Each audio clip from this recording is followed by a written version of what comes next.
She is young, my husband, and her heart is still untamed. Perhaps we have sheltered her too much, made her believe that life is ruled by emotions instead of duty. Olimide stops and looks at his wife. And what would you have me do? Indulge this whim of hers? Allow her to marry for love as if we were common villagers? No, Adoni replies firmly, but we must approach this with wisdom. If we push her too hard, she may rebel further, and that will bring even greater shame upon our family. The chief sighs heavily, his shoulders slumping under the weight of his responsibilities. I will not tolerate this behavior, Adoni. She must understand that her duty comes before her desires. The next morning, Olimide summons Romok to the hall, flanked by several elders of the family. His decision is clear. He will not allow his daughter's defiance to go unchecked. Romok, he says with measured sternness, I have tolerated your disobedience, but no more. You will meet the suitors I choose, and you will do so with respect. If you fail to honor your family, there will be consequences. Romok's heart races as she stands before her father and the elders. Though fear prickles at the edges of her resolve, she refuses to waver. I understand my duty, father, she says, her voice calm but firm, but I will not marry a man I do not love, no matter the cost. The room falls silent, the air thick with tension. Though Chief Olimide says nothing, the fire in his eyes speaks volumes. Romok knows she has only deepened the divide between herself and her family, but she also knows she cannot abandon her principles. The days following Romok's defiance are fraught with tension. Her father's words weigh heavily on the household, casting a shadow over what was once a lively home. Chief Olimide, true to his resolve, intensifies his efforts to secure a suitable suitor for his daughter, hoping to break her resistance through sheer persistence. Each morning, Romok is summoned to the grand hall, where a new suitor awaits. These men, adorned with fine robes and bearing extravagant gifts, boast of their wealth and influence, but their rehearsed words and lack of sincerity leave her unmoved. Despite her outward composure, Romok feels the pressure mounting. Her mother, Adoni, begins to approach her in private moments, speaking in softer tones. My child, she says one evening as they walk through the palace garden, I know your heart is heavy, but think of what is at stake. Our family's honor depends on your obedience. Romok meets her mother's gaze, her own eyes filled with determination. Mother, I do not wish to dishonor our family, but I cannot marry a man I do not love. Why must my happiness be the price of this so-called honor? Adoni sighs deeply, torn between her daughter's plight and her loyalty to tradition. Romok, the world is not as kind as your dreams. If you continue to resist, your father will take harsher measures. Please, do not make this harder than it needs to be. But Romok's resolve only strengthens with her mother's warnings. She begins to secretly consider ways to escape the confines of her family's control. Her mind drifts back to the man in the market, the one who stirred something within her that no suitor ever could. A plan begins to form, though she knows the risks are great. Her parents, unaware of her growing determination, decide to seek counsel from the village elders, hoping their wisdom will convince Romok to bend to tradition. But Romok, ever resilient, knows she must act soon. Late one night, while the palace lies quiet under a blanket of stars, Romok sits on her balcony, deep in thought. The weight of her family's expectations feels suffocating, yet the memory of the kind-hearted man in the market brings her a glimmer of hope. She recalls his humility, his bravery, and the spark of something real, something her suitors, with all their riches, could never offer. Determined to find him again, Romok begins to craft a plan. Knowing her movements are closely monitored, she enlists the help of her loyal handmaiden, Sade, who has served her since childhood. Sade, though hesitant, agrees to help. This is risky, my lady, she whispers, her voice trembling. If your father discovers this, the consequences could be dire. I know, Romok replies, her eyes blazing with resolve. But I cannot live a life dictated by fear. If love is worth fighting for, then I must be willing to take the risk. The plan is simple yet daring. On the morning of the market day, Romok will disguise herself in plain clothing and sneak out of the palace, blending with the common folk. Sade will cover for her absence, ensuring the household remains unaware. Romok's heart pounds at the thought of leaving the safety of her world, but her desire for freedom and love outweighs her fears. As the days pass, Romok gathers small items to complete her disguise, a worn cloak, a simple scarf to cover her head, and plain sandals. She practices speaking in a quieter, less refined tone to avoid drawing attention to herself. When the appointed day arrives, Romoke's resolve is unshakable. As dawn breaks, she slips out of the palace gates, her heart racing with a mixture of fear and excitement.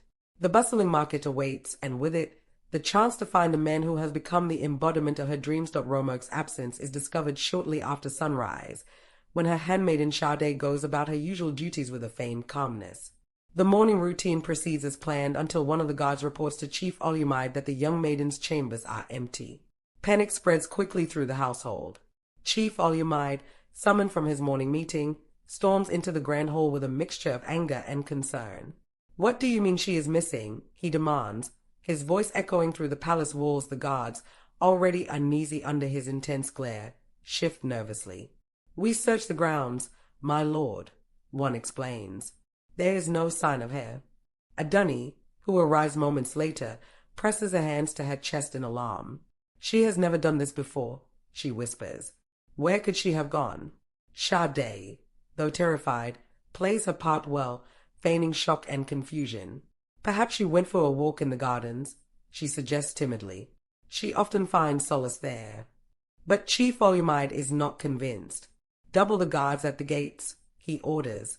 "Search every corner of the palace and the surrounding areas. Romoke is not to leave this compound without my permission." By midday, the search extends beyond the palace walls, and whispers begin to spread among the servants and villagers. Chief Olumide grows increasingly furious, not only at his daughter's defiance, but also at the potential humiliation of her disappearance becoming public knowledge. In a private conversation with a dunny, he voices his fears. "She is testing my authority," he says through gritted teeth. "If the people learn that I cannot control my own daughter, how can they respect me as a leader?" A dunny, though equally concerned, attempts to calm him. "Let us not assume the worst," she pleads. "She may have simply needed time to reflect. When she returns, we will handle this matter with care." But Olumide is already planning his next move. If she does not return by nightfall, he declares, "I will summon the elders." This defiance must be dealt with swiftly and decisively. Unknown to them, Romoke is far from their reach, weaving her way through the market in search of the man who has ignited her rebellion. As the sun dips low in the sky, casting a fiery glow over the kingdom of Ife, Chief Olumide gathers the elders in the council chamber. These wise men, revered for their judgment and experience, represent the backbone of the kingdom's traditions.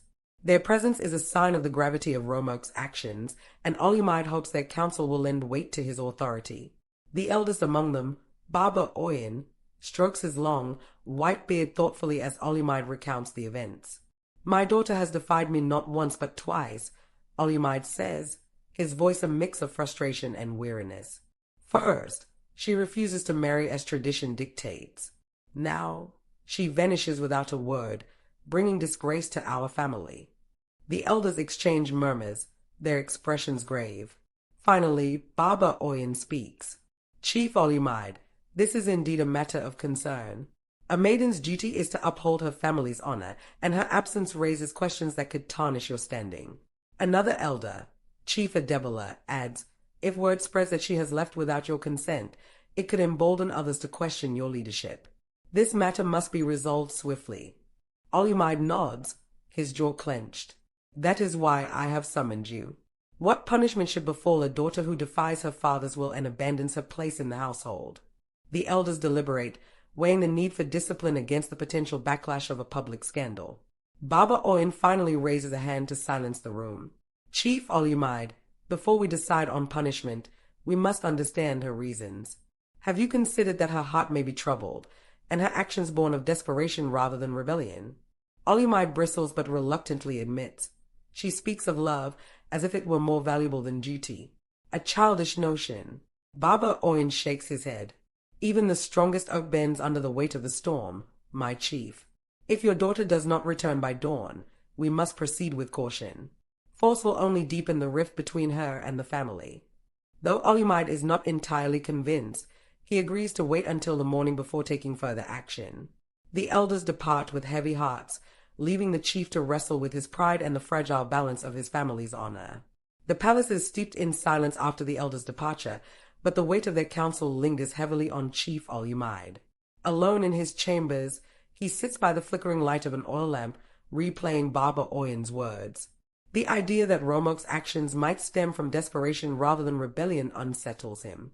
He is a man of power and tradition, yet his daughter's defiance has pierced through his confidence like a thorn. Adani enters quietly, carrying a tray of food he has yet to touch. "You've been like this all evening," she says, placing the tray on a nearby table. "The elders may have spoken wisely, but their words seem to trouble you more." Olumide sighs, rubbing his temples. "They question my authority without saying it outright. Their caution feels like an insult." He pauses, then looks up at his wife. "But what if they are right, Adani? What if I have pushed her too hard? Perhaps I have failed to see what lies in her heart." Adani takes a seat beside him, her expression softening. "You are not a man who fails, my husband. You have built this family with strength and wisdom. But Romok is not like you.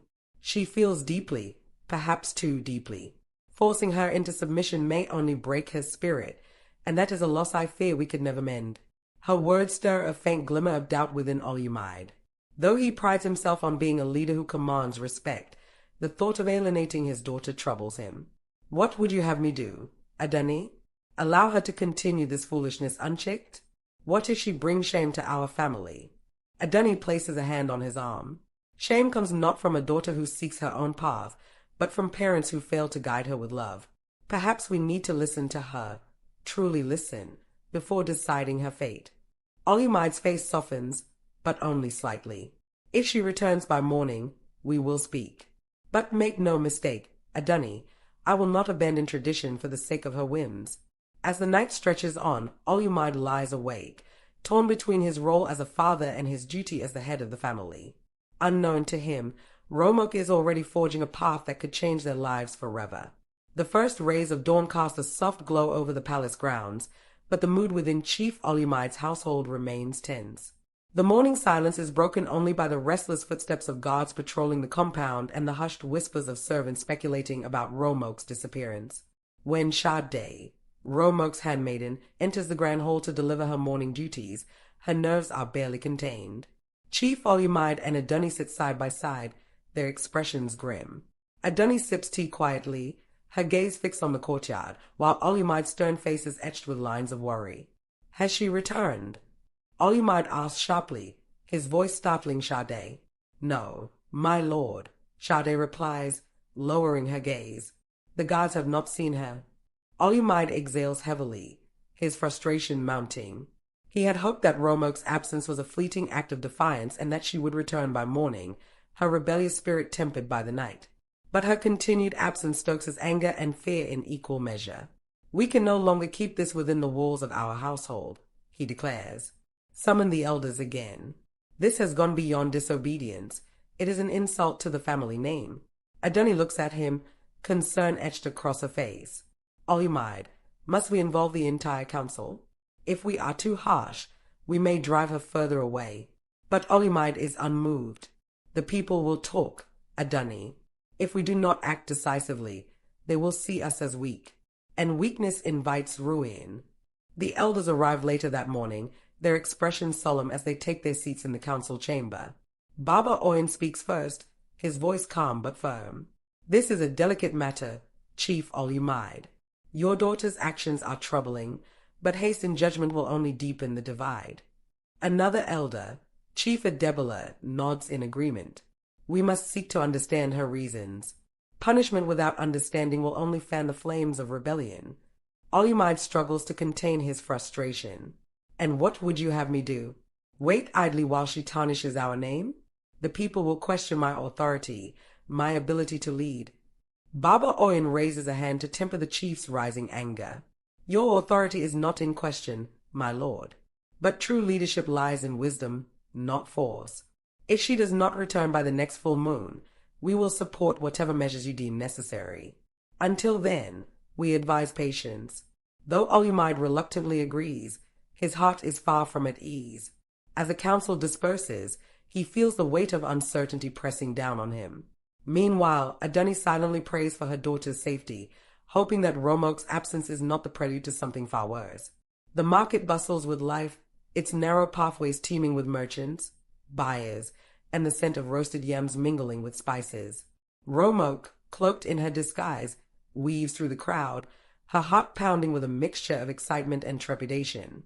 For the first time, she is free from the shadow of her family's expectations, though the thought of their discovery lingers like a storm on the horizon.